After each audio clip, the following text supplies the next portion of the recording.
9 jenderal, kemudian ada 6 kolonel, dan juga ada dari 2 sipil. Beliau-beliau itu adalah mewakili warga masyarakat. Memang tidak mewakili organisasi seperti tadi kata Pak Mur ya, Pak Laksamana Pertama Pur. Tapi artinya adalah ini adalah wakil dari masyarakat, dan saya sangat berterima kasih karena saya memang selaku yang akan ikut terimbas atau akan ikut dikaitkan dengan masalah ini. Maka saya tadi juga ada di dalam ruangan dan saya menyaksikan ini penting sekali. Bagaimana ketidakprofesionalan.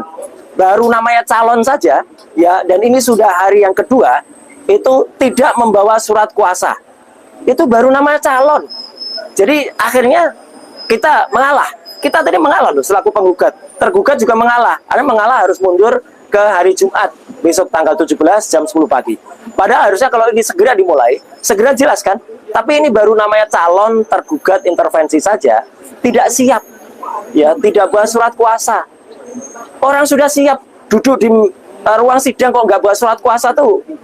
Belajar hukumnya dari mana mereka-mereka itu ya? Saya yang tidak pernah belajar hukum saja, tapi pernah mengenyam pengantar ilmu hukum ketika kuliah ya. Saya kuliah asli di UGM itu ada ya, PIH 1, PIH 2 itu ada, kalau UGM asli ada ya. UGM asli ya, nih Pak Mur ini UGM asli ya, luar biasa beliau. Itu kita jelas tahu soal itu. Jadi ini sangat ya, meskipun sangat saya sesalkan, sangat saya sayangkan, dan masyarakat biar tahu ya ketidakprofesionalan ya mereka yang maunya menjadi tergugat intervensi, tapi sudah hari kedua saja mereka tidak bahas surat kuasa.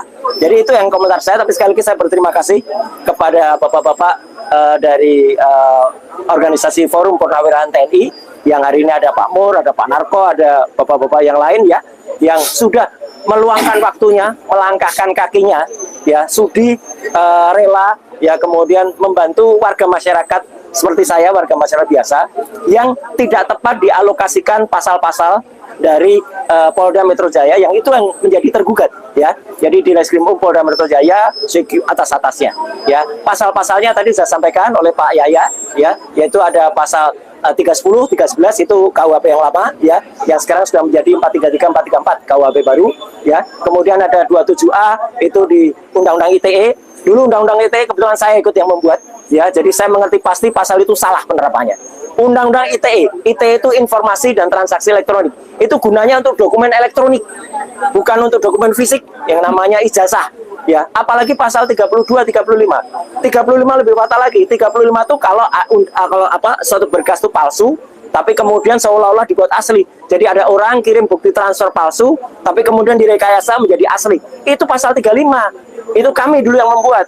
Ya, kok tiba-tiba orang yang nggak ngerti, ya tiba-tiba memasukkan pasal itu dikenakan kepada kami. Kan ini konyol sekali. Jadi sekali lagi, gugatan citizen lawsuit atau CLS ini adalah suatu langkah keperdataan yang sangat bagus, yang sangat smart untuk melakukan ini semua, ya. Jadi saya kira itu ya.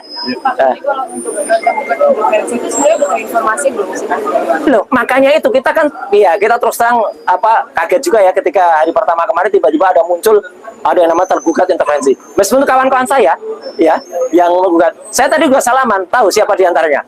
Orang namanya Pitra Romadoni, ya itu melakukan gugatan intervensi, ya. Dan saya sesalkan, Pitra itu kan sudah profesional, sudah tahu ini sidang. Lah kok nggak bawa surat tugas itu maksudnya apa? Ya kuasanya ya. Kok nggak bawa tuh gimana gitu loh. Dia udah berapa kali sih bersidang, ya. Saya sangat menyayangkan ya, meskipun tadi saya salami, gimana bro? Gitu. Jadi saya tadi bilang kalau di kemudian kita harus mundur gitu kan, konyol sekali gitu. Saya bilang kepada dia tadi, malu bro kalau kemudian kita semua mundur gara-gara dia nih, malu bro gitu ya.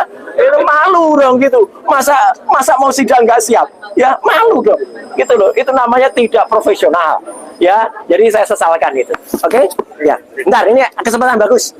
Pasti akan ada banyak yang nanya. Sikat saja. Saya akan menjawab. Ya, ini topik kedua ya. Nggak apa-apa ya bapak-bapak. Saya akan menjawab celotehan yang dilakukan oleh saudara Omon kemarin malam, ya gitu. Jadi 2 hari yang lalu. 2 hari yang lalu saudara Omon nyeloteh panjang banget, baik kepada saya, kepada Dr. Tifa, kepada Mas Refli Harun, kepada Dr. Taufik, dan kepada yang lain. Saya tidak perlu menjawab panjang, karena saya tidak melayani orang yang sudah tidak ada. Saudara Omon ini, ya saya nggak perlu sebut namanya karena namanya dia sendiri ngakuin kalau dia udah nggak ada. Keluarga dia sudah membuat surat bahwa orang ini sudah meninggal untuk menghindari pembayaran beasiswa Jepang ya, Nobuko ketika di Universitas Yamaguchi. Dia melarikan diri dari kewajibannya untuk membayar beasiswa. Artinya apa? S3 dia memang tidak selesai. Ya, S3-nya tidak selesai, S2-nya tidak daftar. Jadi gimana kita mau percaya orang yang sama sekali tidak punya integritas? Jadi nggak perlu dijawab. Jadi kalau dia nantang-nantang, kita senyumin aja, kita ketawain aja. Karena orang ini satu tidak punya integritas, dua sudah tidak punya nyawa. Iya kan? Nah, kalau sudah ada surat kematian, statusnya nggak jelas dan mengaku dokter. Ada KTP-nya dokter. Di buku Jokowi Paper, dia juga ngakunya dokter Eng.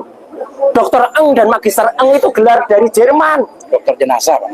Mungkin dokter jenazah ya, dokter Jin. Itu. Jadi sekali lagi, Omon, nggak perlu kami jawab. Ya, celotehanmu panjang lebar itu, ya, nggak ada gunanya.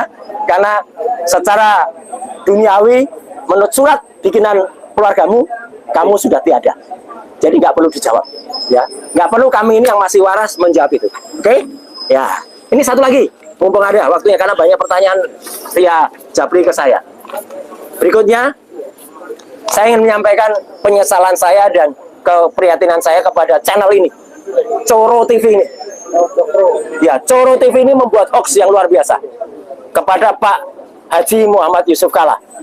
Ya, Pak JK itu menyampaikan sebuah ceramah sangat bagus pada hari Kamis tanggal 5 Maret 2026 di Masjid Universitas Gadjah Mada asli, UGM asli ya. Pada saat itu ada 4 pembicara. Yang pertama Profesor Braine, itu adalah Menteri Dikti, itu tanggal 4. Pak Yusuf Kalla itu tanggal 5 ya. Saya tahu pasti karena saya UGM asli ya. Tanggal 6 itu adalah Prof Din Samsudin ya. Dan pada tanggal 7 itu Prof Mahfud MD. Mereka semuanya memberikan ceramah sangat bagus untuk menutup puasa hari itu. Jadi buka puasa bersama di Masjid UGM ya. Beliau-beliau itu menyampaikan. Ya, saya kebetulan tanggal 6, jadi saya sudahnya itu juga ada di Masjid Raya Bintaro Jaya bersama dengan Kagama Tangsel. Kagama itu keluarga alumni Gadjah Mada. Nggak perlu ditanyakan Jokowi ada nggak? Ya nggak ada. Ya, namanya bukan alumni UGM asli kok datang di nggak ada. Ya, jadi itu nggak ada. Dan saya datang pada tanggal 6 itu. Nah, tanggal 5 itu kebetulan juga saya juga mendatangi rumah Dubes Iran yang ada di Jalan Madiun. Dan saya juga menyampaikan ucapan duka sekaligus menuliskan surat duka dan juga menulis di wall itu. Tapi intinya berita ini kabar bohong. Ya, orang namanya Ade Armando dan 2 cewek ini luar biasa parahnya. Cewek ini yang mengaku agama lain, ya. Kemudian ketika dalam diskusi ditanya 10 perintah Tuhan, apa ya? Lupa saya. Aduh, sudah general lupa.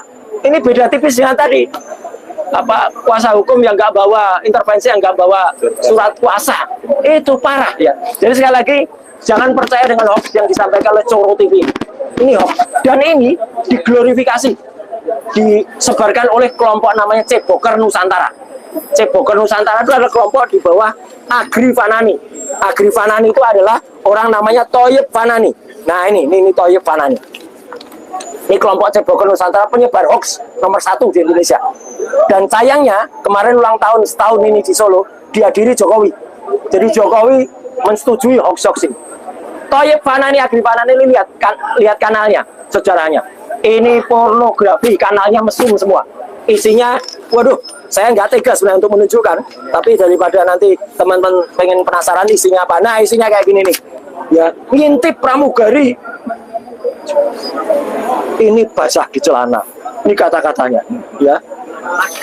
Ini salah sedikit dari kontennya si Thoyib Fanani. Jadi sekali lagi, Thoyib Fanani Coro TV ini, saya nggak sudi mengucapkan namanya ya. Coro TV ini ada Ade Armando, ada 2 cewek ini parah sangat menyebarkan hoax kepada Pak Yusuf Kalla, memotong ceramah Pak Yusuf Kalla seolah-olah Pak Yusuf Kalla itu mengizinkan ada pembunuhan terhadap umat lain.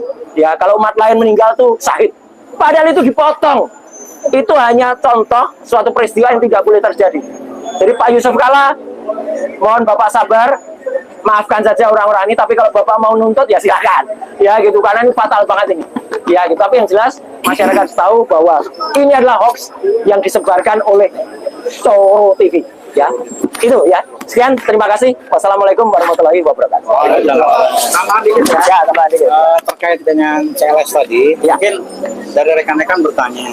Ini kan yang melapor ada 17. Betul. Ada 9 jenderal, 6 kolonel, 2 Ya, wakil 12. termasuk salah satunya mantan Hakim Agung ad hoc. Oh ya, Pertanyaan muncul, boleh nggak Pak? Lebih dari boleh. Ini banyak sebetulnya, bukan 17. Cuma angkanya ramah 17 itu bagus. banyak sekali, gitu kan? Nah itu kalau nambah, boleh nggak Pak? Kalau cuma satu orang, boleh. Yang bilang nggak boleh siapa? Itu Silakan. warga negara, gitu loh ya. Jadi jangan nanti ada bertanya, wah ini hanya beliau-beliau aja. Enggak. Enggak. Sebetulnya banyak. Pada saat kami mendaftarkan masih ada yang mendaftar, tapi ya sudahlah. Ya. Sama, yang penting Persatuan Purnawirawan TNI ini banyak yang ikut bergabung. Bahkan dari media, Iya. silakan. Kalau memang ada atau kasus yang lain untuk CLS, nggak ada masalah. Yang penting warga negara bukan, gitu loh. Ya. Kalau bukan warga negara jangan. Ya. Karena untuk warga negara, ya. Baik. Itu Jadi, aja ya. jadi angka 17 itu kemarin kita stop di situ sementara, karena itu adalah merupakan angka keramat kita. Kan tahu 17 Agustus. Dan 17 itu jumlah rokaat sholat dalam satu hari. Ya, itu 17. Ya, 2 pagi, 4 siang, 4 sore, 3 maghrib, dan 4 lagi isya. Itu jumlah total 17. Ya. Oke, itu ya. Terima kasih sekali lagi semuanya atas kehadirannya. Jangan bisa angkat beda-beda antara mic dengan speaker dong. Lah iya, ini mikrofon ya. Ini punya siapa? Iya, terima kasih. Ya.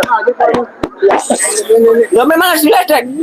Memang harus diledek kalau memang nggak benar. Satunya lagi punyanya. Ini ya.